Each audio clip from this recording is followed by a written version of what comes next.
Doctor Ramashish जी की श्रद्धांजलि सभा में उपस्थित सभी सम्मानित शिक्षक, कर्मचारी, भाइयों, सम्मानिया बहनें, मैं सबसे पहले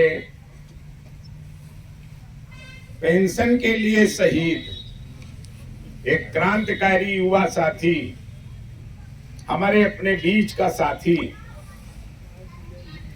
अजय पुरोधा डॉक्टर रामाशीष जी को अपनी भावभूमि श्रद्धांजलि अर्पित करता हूं, उन्हें नमन करता हूं और इस बात के लिए आपको साधुवाद देता हूं कि आज आपने उनकी पुण्यतिथि पर हम सबको उपस्थित होने का अवसर दिया। ये आपके जिला, प्रदेश, याटेवा के और पुरानी पेंशन बहाली मंच के जो पदाधिकारी हैं, कार्यकर्ता हैं, वो निश्चित रूप से बधाई के पात्र। मित्रों, हमारे पूर्व वक्ता ने उस कारुणिक स्थिति का दृश्य प्रस्तुत किया कि जिस घर का इकलौता बेटा शाम को अपने घर वापस न पहुंचा होगा तो उसके बच्चे, उसकी पत्नी, उसकी माँ, उसके पिता की स्थिति क्या रही होगी। निश्चित रूप से हम सब संवेदनशील हैं, उस स्थिति का अनुभव करते हैं, परंतु दुर्भाग्य है हमारी सरकारें इतनी संवेदनहीन हैं कि हम जनता की किसी भी संवेदना का वो कभी अनुभव ही नहीं करते। और वर्तमान में तो ऐसा लगता है कि हम सबका बहुत समय का संचित दुर्भाग्य एक साथ आ गया है देश और प्रदेश में। मित्रों, आप सब जानते हैं, जागरूक साथी, हमारे कर्मचारी साथी या शिक्षक साथी, कि जाके पैर न गई बीमारी, सो का जाने पीर पर आई। जिसके बच्चे नहीं है, जिसका परिवार नहीं है, वो इस दुखद स्थिति को, इन समस्याओं को कैसे समझ सकता है। और इस सब के लिए अगर मित्रों आप निष्पक्ष भाव से विचार करें तो दोषी हम आप ही हैं। इस परिस्थिति को लाने का श्रेय प्रेय हमको ही है जो आज दुखद स्थिति हमारे सामने उपस्थित है। क्यों? हम कर्मचारी और शिक्षक अपने को कभी मानते ही नहीं। जब वक्त आता है, मौका आता है हमें ऐसे लोगों को जवाब देने का, जब चुनाव का दिन आता है तो हम न कर्मचारी रहते हैं और न हम शिक्षक रहते हैं। हम किसी पार्टी के रंग में, ढंग में, झंडे में बंद करके और जैसे कोई नशा सा चढ़ जाता है हमको और हम उसी में झूमने लगते हैं और हम भूल जाते हैं कि इन्होंने हमारे साथ कल क्या किया था और कल कुर्सी पर आने के बाद क्या करेंगे।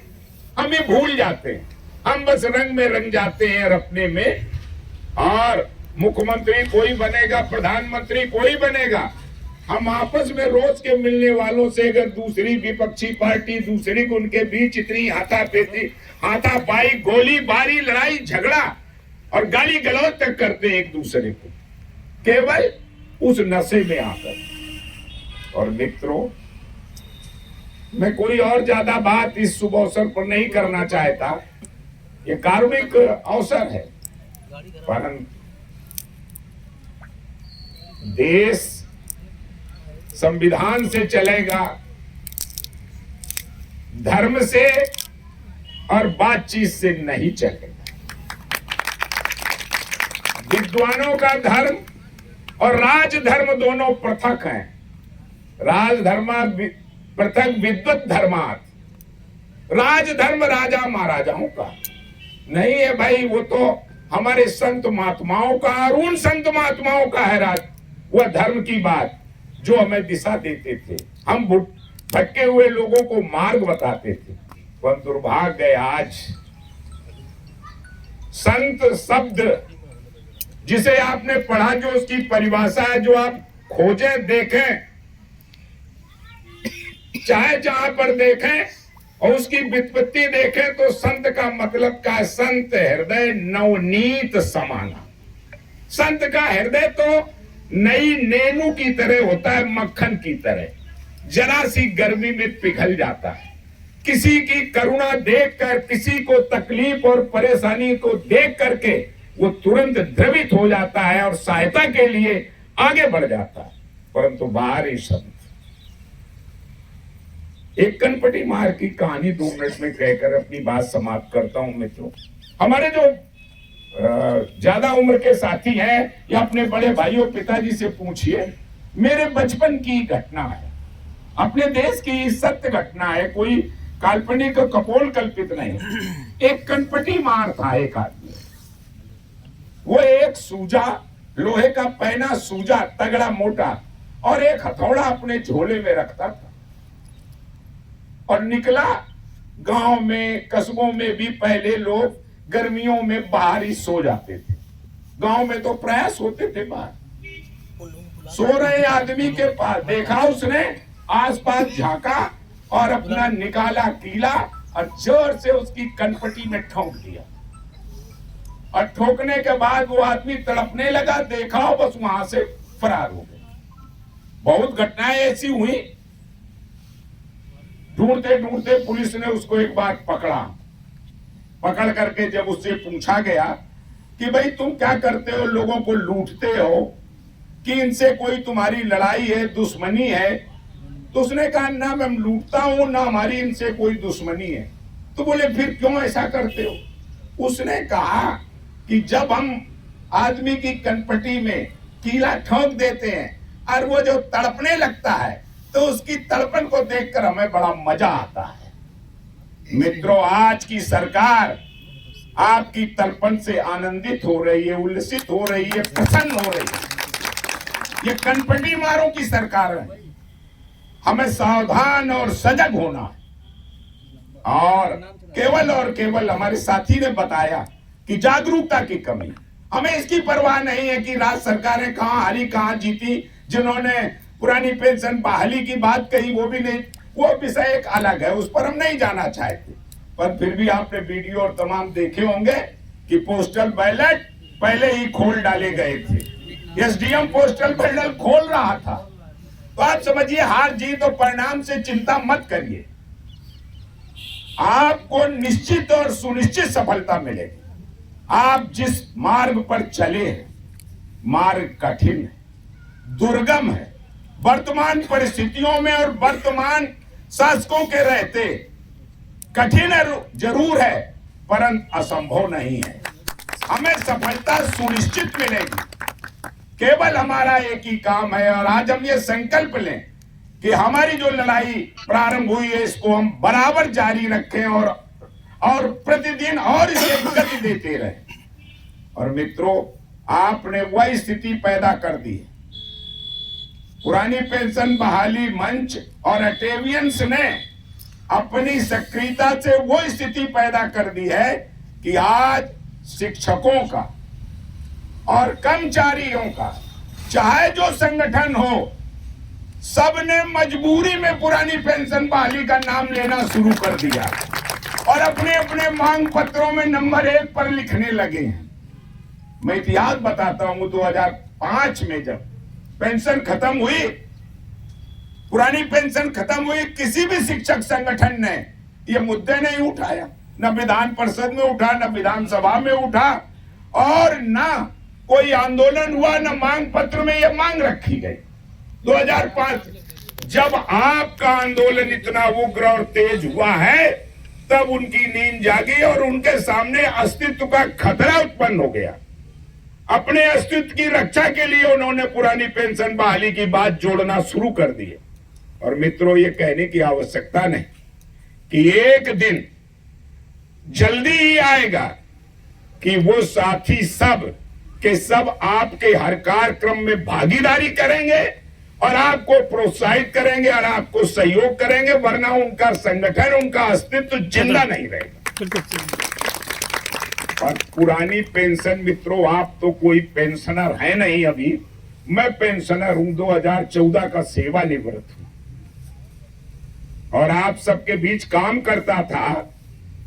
जिले स्तर पर किया, मंडल पर किया, प्रदेश में महामंत्री रहा, तो मेरे वेतन और मेरे सामने तो कोई समस्याएं नहीं थी, विद्यालय में नहीं थी, जनपद में भी होती थी तो तुरंत समाधान उस समय हो जाता था।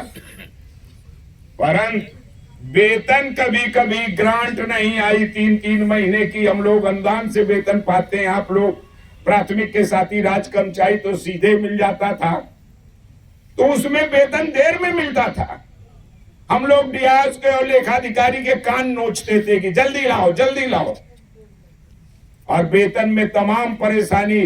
कॉलेज के बाबू से पूछे, लोग तो कहे अरे मां साहब तुमको ना पढ़ाना ना लाना, वेतन वेतन वेतन कब मिलेगा, वेतन कराओ, कोई एक ही काम है ये, करा देंगे, बैठो भी काम करो, क्लास में जाओ, घंटा देखो, ये स्थिति थी।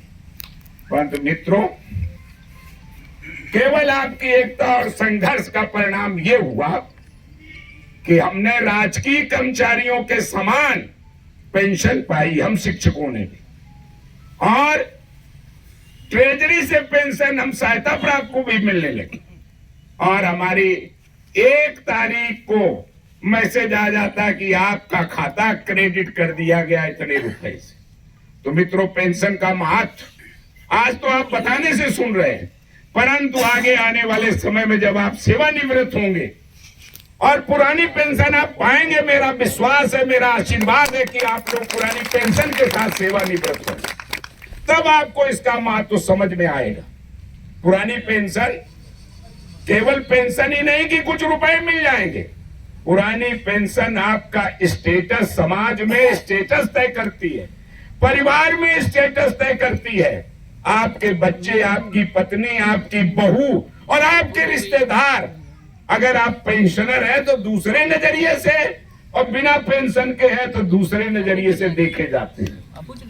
और अगर आप पेंशनर हैं तो सर्दी जुकाम जरा सी बीमारी पर लड़का नाती बहू सब, अरे पिताजी को देखो क्या हुआ, डॉक्टर को लाओ, दवा दिलाओ, कारण अधिक समय तक जीते रहे, पेंशन आती रहे, और वरना आप परिवार के लिए बोझ बनेंगे।